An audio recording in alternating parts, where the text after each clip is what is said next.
Empuraan cinema ഒരു വിവാദമായിരിക്കുകയാണ്. ഇതിനിടയിലാണ് NIA-യുടെ ചിഹ്നം ദുരുപയോഗം ചെയ്തു എന്നൊരു വാർത്ത വരുന്നത്. NIA അതിൻ്റെ നടപടിക്കായി ഒരുങ്ങുന്നു. എന്താണ് ഇതിൻ്റെ വിശദാംശം?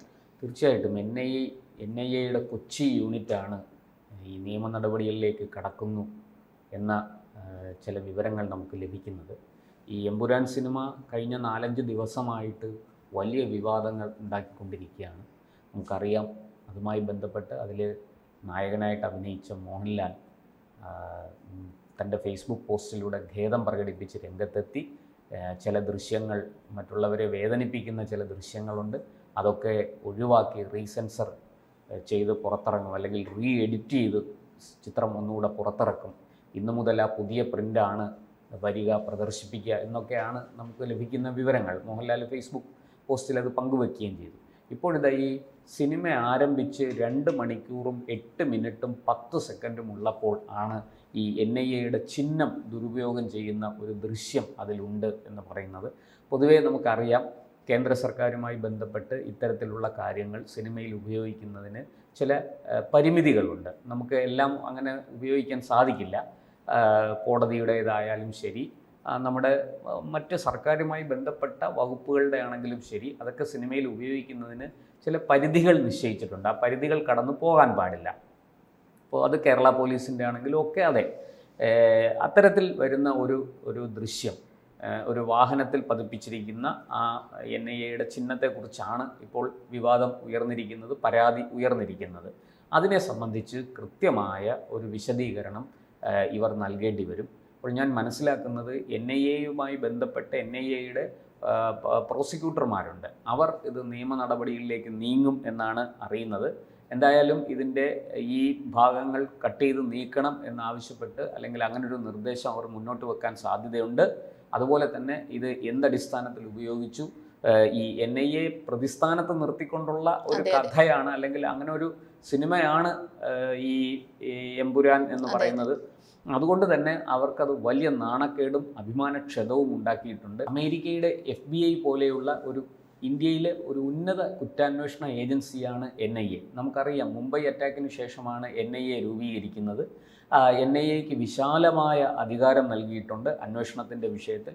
പ്രത്യേകിച്ചും ഈ ഓരോ സംസ്ഥാനങ്ങളിലുമുള്ള ആൻറ്റി ടെററിസ്റ്റ് സ്ക്വാഡ്, ATS എന്ന് പറയുന്ന ആ ATS-നെ നിയന്ത്രിക്കാനും അവർക്ക് നിർദ്ദേശങ്ങൾ കൊടുക്കാനും ഒക്കെ കഴിയുന്ന ഒരു കേന്ദ്രീകൃത ഏജൻസിയാണ്. CBI പോലെ തന്നെ, CBI പോലെ വലിയ വിശാലമായ അധികാരമുള്ള ഒരു ഏജൻസി തന്നെയാണ് NIA. അതുപോലെ നമ്മുടെ ഇന്ത്യയിൽ എന്തെങ്കിലും കുറ്റം ചെയ്തിട്ട് വിദേശത്തേക്ക് രക്ഷപ്പെടുന്ന കുറ്റവാളികളെ, പ്രതികളെ വിദേശത്ത് നിന്ന് അറസ്റ്റ് ചെയ്ത് കൊണ്ടുവരാൻ, ഇൻ്റർപോളിൻ്റെ സഹായത്തോടു കൂടി അറസ്റ്റ് ചെയ്ത് കൊണ്ടുവരാൻ ഏറ്റവും എളുപ്പം സാധിക്കുന്ന ഒരു ഏജൻസി കൂടിയാണ് NIA. വിദേശത്ത് ഒളിച്ചാൽ പോലും, വിദേശത്തിരുന്നു കൊണ്ടൊരു ക്രൈം ചെയ്താൽ പോലും അത് അന്വേഷിക്കാൻ NIA-ക്ക് കൂടുതൽ അധികാരമുണ്ട്. NIA അതിന് ചുമതലപ്പെടുത്തിയിട്ടുണ്ട്. NIA-ക്ക് നേരിട്ട് കേസെടുക്കാം, ഒരു വിഷയത്തിൽ FIR ഇടാം. NIA-യെ സംബന്ധിച്ച് അത് കേരള പോലീസിൻ്റെ, ഇപ്പോൾ CBI-ക്കൊക്കെ ആണെങ്കിൽ കേരള പോലീസിൽ നിന്ന് റെഫർ ചെയ്തൊരു കേസ് വരണം, അല്ലെങ്കിൽ ഒരു സ്റ്റേറ്റ് ഗവൺമെൻറ് പറയണം, അല്ലെങ്കിൽ സെൻട്രൽ ഗവൺമെൻറ് പറയണം, അല്ലെങ്കിൽ ഏതെങ്കിലും ഒരു ഹൈക്കോടതി പറയണം, സുപ്രീം കോടതി പറയണം, ഈ ഇന്ന കേസ് നിങ്ങൾ അന്വേഷിക്കൂ എന്ന് CBI-യോട് പറയണം. അത്തരത്തിൽ മാത്രമേ CBI-ക്ക് ഒരു കേസ് അന്വേഷിക്കാൻ സാധിക്കുകയുള്ളൂ. നേരിട്ട് വന്ന് ഒരു സംഭവം, ഒരു കൃത്യം നടന്നു, അവിടെ വന്ന് നേരിട്ട് കേസെടുത്ത് അന്വേഷിച്ച് കുറ്റപത്രം സമർപ്പിക്കാൻ CBI-ക്ക് സാധിക്കില്ല. പക്ഷേ NIA-യെ സംബന്ധിച്ച് അങ്ങനെയല്ല. അവർക്ക് കേസുകളുടെ മെറിറ്റ് നോക്കിയിട്ട്, കേസിൻ്റെ സ്വഭാവം അനുസരിച്ച് അവർക്ക് നേരിട്ട് വന്ന് കേസെടുക്കാൻ സാധിക്കും. അതിനുള്ള അധികാരം അവർക്കുണ്ട്. അതൊക്കെ NIA-യെ സംബന്ധിച്ച് വളരെ വിശാലമായ അധികാരമാണ് NIA-ക്ക് നൽകിയിരിക്കുന്നത്. 2008 മുംബൈ അറ്റാക്കിന് ശേഷമാണ് ഈ NIA നമ്മൾ രൂപീകരിക്കുന്നത്.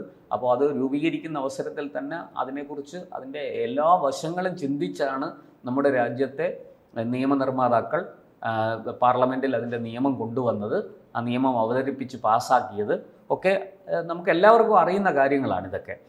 ഈ ഭീകരവിരുദ്ധ ഏജൻസി കൂടിയായ NIA-യുടെ അവരുടെ ഒരു അഭിമാനം, അല്ലെങ്കിൽ അവരുടെ ഇത്രയും കാലത്തെ സർവീസ്, അതിനെ മോശപ്പെടുത്തി, അതിനെ വികൃതവൽക്കരിച്ച് ചിത്രീകരിക്കുന്നത് തെറ്റാണ്. അത് ഇങ്ങനെ സംഭവിച്ചു എന്നാണ് ഇപ്പോൾ പറയുന്നത്. അത് ഈ നിയമവിരുദ്ധമായിട്ട് ആ ചിഹ്നങ്ങൾ ഉപയോഗിച്ചു, NIA-യുടെ ചിഹ്നങ്ങൾ ഉപയോഗിച്ചു. അത് ഒരിക്കലും ചെയ്യാൻ പാടില്ലാത്തതാണ്. ഈ സിനിമ ഇറങ്ങിയ ആദ്യ ദിവസം മുതൽക്ക് തന്നെ ഇതിനെക്കുറിച്ച് വലിയ ആക്ഷേപങ്ങൾ ഉയർന്നിരുന്നു. NIA പോലെയുള്ള ഏജൻസികളെ ദുരുപയോഗം ചെയ്തിരിക്കുന്നു, അവയെ ഇകഴ്ത്തി കാണിക്കുന്നു, അവരെ മോശപ്പെടുത്തുന്നു തുടങ്ങിയ ആക്ഷേപങ്ങൾ അന്ന് തന്നെ സോഷ്യൽ മീഡിയയിൽ വളരെ ശക്തമായിരുന്നു. എന്തായാലും അതിൻ്റെ എല്ലാം വെളിച്ചത്തിൽ ഈ NIAയുടെ മുതിർന്ന ഒരു പ്രോസിക്യൂട്ടറാണ് ഇത്തരം നടപടി എടുക്കും എന്നൊരു സൂചന മാധ്യമങ്ങൾക്ക് നൽകിയിരിക്കുന്നത്. അത് ചില പത്രങ്ങളൊക്കെ അത് റിപ്പോർട്ട് ചെയ്തിട്ടുണ്ട്, ചില ഓൺലൈൻ ചാനലുകളിൽ അതിനെ സംബന്ധിച്ച വാർത്തകൾ വന്നു. അതുപോലെ തന്നെ കഴിഞ്ഞ 4-5 ദിവസമായിട്ട് നമ്മുടെ ദൃശ്യമാധ്യമങ്ങളിലെല്ലാം ഇക്കാര്യം ചർച്ച ചെയ്യുന്നുണ്ട്. അവരും ഇത് ചൂണ്ടിക്കാണിച്ചു. കാര്യം ചോദിക്കട്ടെ, നമ്മളിപ്പം സെൻസറിംഗ് ബോർഡ് എന്ന് പറയുമ്പോൾ അവർക്ക് കൃത്യമായിട്ട് അറിവുള്ളവരാണ് സെൻസറിംഗ് ബോർഡിൽ ഇരിക്കുന്നത്. അപ്പോൾ ഈ കേന്ദ്ര സർക്കാരിൻ്റെ ആണെങ്കിലും സംസ്ഥാന സർക്കാരിൻ്റെ ആണെങ്കിലും ഇത്തരത്തിലുള്ള ചില ചിഹ്നങ്ങൾ, ചില പരാമർശം, ചില കാര്യങ്ങൾ, പ്രത്യേകിച്ച് നമ്മുടെ ഈ എംബ്ലങ്ങൾ, ഈ പോലീസിൻ്റെ ആണെങ്കിലും സർക്കാരിൻ്റെ ആണെങ്കിലും കേന്ദ്ര ഏജൻസികളുടെ ഒക്കെ ആകുമ്പോൾ ഇത് വെച്ചുകൂടാ അല്ലെങ്കിൽ ഇതിങ്ങനെ ബാറിങ് ആണ് എന്നുള്ള സംഗതി ഈ സെൻസറിംഗ് ബോർഡിൽ ഇരിക്കുന്നവർക്ക് അറിഞ്ഞുകൂടെ? ഇപ്പൊ 2 മണിക്കൂർ, എനിക്ക് തോന്നുന്നു 2 മണിക്കൂർ 8 മിനിറ്റ് 10 സെക്കൻഡ് ഒരു കാറിന്റെ ഇതിലാണ് കാണിക്കുന്നത് ഈ NIAയുടെ ചിഹ്നം ഇരിക്കുന്നത്. അല്ല, ഇപ്പോൾ സെൻസർ ബോർഡിലെ അംഗങ്ങൾക്ക് ഇത്തരത്തിലുള്ള കാര്യങ്ങൾ അറിയേണ്ടതാണ്. പക്ഷെ ഞാൻ അന്വേഷിച്ചപ്പോൾ എനിക്ക് വ്യക്തിപരമായ ഒരു അന്വേഷണം ഞാനിതിൽ നടത്തിയിരുന്നു. ഈ സെൻസർ ബോർഡിൽ എന്താണ് സംഭവിച്ചതെന്ന്. അതിൽ നിന്ന് അവർക്ക് വീഴ്ചകൾ ഉണ്ടായിട്ടുണ്ട്, അതില്ലെന്നല്ല. പക്ഷേ ഞാൻ മനസ്സിലാക്കുന്നത് അങ്ങനത്തെ നിരവധി ദൃശ്യങ്ങൾ അവർ നീക്കം ചെയ്യാൻ ഈ സംവിധായകനോട് ആവശ്യപ്പെട്ടിരുന്നു. അതനുസരിച്ച് ഒരുപാട് ദൃശ്യങ്ങൾ അത്തരത്തിലുള്ളത് നീക്കം ചെയ്യപ്പെട്ടു. അതിനിടയ്ക്ക് എങ്ങനെയോ കടന്നുകൂടിയതാണ് ഈ ദൃശ്യം എന്നാണ് ഞാൻ മനസ്സിലാക്കുന്നത്. എന്തായാലും ഈ പറയുന്നത് പോലെ നമ്മുടെ ദേശീയ പതാക അത് വികൃതമായിട്ട് ചിത്രീകരിക്കുന്ന ഒരു അത്തരത്തിലുള്ളൊരു ദൃശ്യം ഈ സിനിമയിലുണ്ടായിരുന്നു. അതവർ വളരെ കർശനമായിട്ട് നീക്കം ചെയ്യണമെന്ന് ആവശ്യപ്പെട്ടു. അതിൻ്റെ പുറത്ത് ഏതാണ്ട് 1.5 മണിക്കൂറോളം ചർച്ച നടന്നു എന്നാണ്. അത് നീക്കം ചെയ്യാൻ സാധിക്കില്ല, അത് സിനിമയെ ബാധിക്കും എന്നൊക്കെ സംവിധായകൻ പറഞ്ഞതായിട്ടാണ് ലഭിക്കുന്ന വിവരം. എന്തായാലും ഈ സെൻസർ ബോർഡിനെ സംബന്ധിച്ച് നമ്മൾ മാധ്യമപ്രവർത്തകർക്ക് ഇത്തരത്തിലുള്ള നിരവധി വിവരങ്ങൾ കിട്ടാൻ സാധ്യതയുണ്ട്. സെൻസർ ബോർഡ് അംഗങ്ങളല്ല ഇതൊന്നും പറഞ്ഞത്, പക്ഷേ മറ്റു ചില വഴികളിൽ കൂടെ നമുക്കിത് മനസ്സിലാക്കാൻ സാധിച്ചു. അവർ നിരവധി ദൃശ്യങ്ങൾ ഇത്തരത്തിലുള്ളത് നീക്കം ചെയ്യാൻ നിർദ്ദേശം നൽകുകയും അതിൻ്റെ അടിസ്ഥാനത്തിൽ നിരവധി ദൃശ്യങ്ങൾ നീക്കം ചെയ്യുകയും ചെയ്തു എന്നാണ് ഞാൻ മനസ്സിലാക്കുന്നത്. പക്ഷേ അതിൻ്റെ ഇടയിൽ കൂടെ എങ്ങനെയോ ഇത്തരത്തിലുള്ള ചില ദൃശ്യങ്ങൾ കടന്നുകൂടിയിട്ടുണ്ട്. പക്ഷേ മൊത്തത്തിൽ ആ സിനിമ ഈ പ്രദർശന അനുമതി അതിന് കൊടുക്കണോ എന്ന് തന്നെയുള്ള ചോദ്യമാണ്.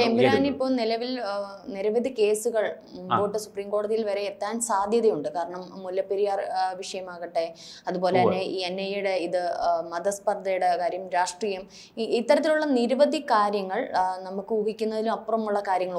എനിക്ക് തോന്നുന്നു സിനിമ ഓരോ ബേസ് കട്ടായിട്ട് ചെയ്ത് നമ്മൾ നിരീക്ഷിച്ചാൽ പോലും വളരെ വിരുദ്ധമായിട്ടുള്ള തീവ്രവാദ പ്രവർത്തനങ്ങൾ ഉൾപ്പെടെയുള്ളതിനകത്ത് കാണിക്കുമ്പോൾ മൊത്തത്തിൽ സിനിമ ബാൻ ചെയ്യേണ്ടതായിട്ടുള്ള രീതിയിലാണ് പോകുന്നത്. അപ്പോൾ ഇത്തരത്തിൽ ഏതൊക്കെ കേസുകളായിരിക്കും ഇനി മുമ്പോട്ട് പോകുന്നത്? NIA ഇതിനു വേണ്ടിയിട്ട് NIA എടുക്കുന്ന കേസ് ഇപ്പോൾ നമ്മുടെ മുന്നിൽ അവരുടെ ആ ചിഹ്നം ദുരുപയോഗം ചെയ്തു എന്നുള്ളതാണ്. മറ്റു വിഷയങ്ങളെക്കുറിച്ച് നമുക്ക് വിവരം ഒന്നും ലഭിച്ചിട്ടില്ല. പക്ഷെ പൊതുവെ സോഷ്യൽ മീഡിയയിൽ കാണുന്ന ഒരു ട്രെൻഡ് ഈ പറയുന്ന ഇപ്പോൾ രഞ്ജിനി സൂചിപ്പിച്ചതുപോലെ തന്നെ ഒരു ദേശവിരുദ്ധ, രാഷ്ട്രവിരുദ്ധ, ഭരണകൂട വിരുദ്ധ സിനിമയായിട്ടാണ് ഇതിനെ സോഷ്യൽ മീഡിയയിൽ ആൾക്കാർ വിശേഷിപ്പിക്കുന്നത്, അല്ലെങ്കിൽ ആൾക്കാർ ചിത്രീകരിക്കുന്നത് അങ്ങനെയാണ്. അപ്പോൾ അത്തരത്തിൽ അങ്ങനെ പറയാൻ നിരവധി കാരണങ്ങളുണ്ട്.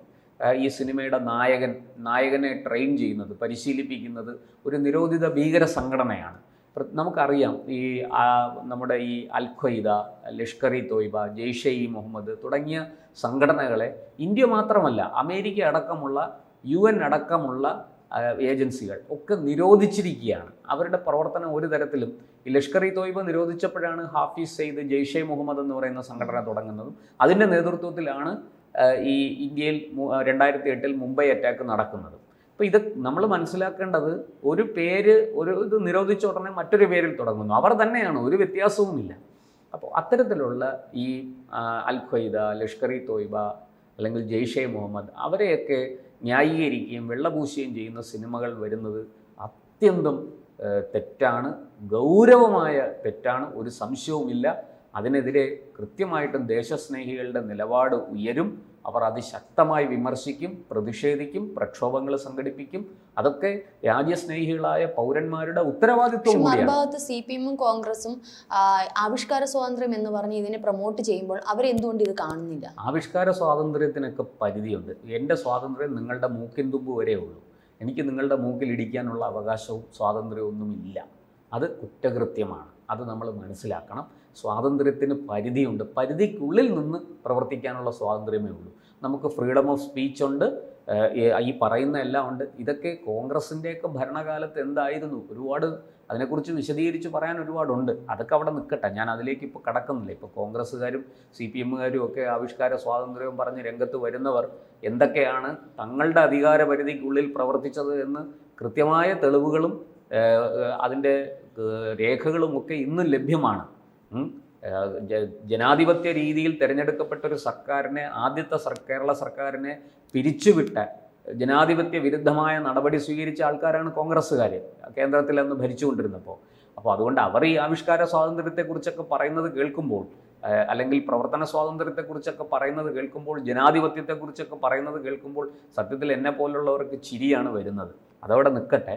നമുക്ക് എമ്പുരാൻ തീർച്ചയായിട്ടും ഒരു നല്ല സന്ദേശം കൊടുക്കുന്ന സിനിമയാണ് എന്ന് തോന്നുന്നില്ല. അത് വളരെ കൃത്യമായിട്ട് സോഷ്യൽ മീഡിയയിൽ അതിനെതിരെ തെളിവ് സഹിതം അതിലെ ദൃശ്യങ്ങളും മറ്റ് വിശകലനങ്ങളും ഉൾപ്പെടെ അതിനെതിരെയുള്ള ധാരാളം പോസ്റ്റുകൾ വരുന്നുണ്ട്.